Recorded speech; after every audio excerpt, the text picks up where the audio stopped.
Hello everyone, নিয়ে চলে এলাম বিয়ে বাড়ির সেকেন্ড পার্ট, অর্থাৎ প্রথমবারের পার্টে তোমরা দেখিয়েছো আমি গিয়েছিলাম বিয়ে বাড়ির। আজকাল মেনুটা দেখাবো পুরো সিম্পল, যেরকম বাঙালি ঘরোয়ানা খাবার সেরকমই হয়েছিল। সাদা ভাত, ডাল, আলু ভাজা, পটল চিংড়ি। অনেক দিন পর এরকমভাবে খাচ্ছি, কারণ সচরাচর এখনও এরকম রান্না কেউ খুব একটা করে না। যাই হোক, গরমে না খুব শান্তি ছিল। তার ফলে স্যালাড দিয়ে গেছিলো, স্যালাডটা তুলতে আমি ভুলে গিয়েছিলাম। তারপর আমি স্যালাড হাফ খেয়েও ফেলেছি, তারপরে আমি ভিডিও করছি।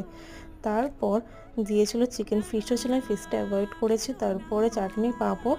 আর মিষ্টি খাই না বলে মায়ের পাত থেকে দেখিয়ে দিলাম মিষ্টি দিয়েছো। আর এরকম আমরা খেতে খেতে সব গল্প করছিলাম, পিসিরা সব একসাথে বসেছিলাম।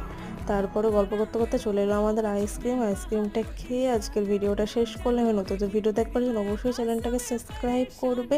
আর যদি ভিডিওটা ভালো লেগে থাকে অবশ্যই একটা লাইক করে যেও। আর দেখা হবে নেক্সট ভিডিওতে। টাটা।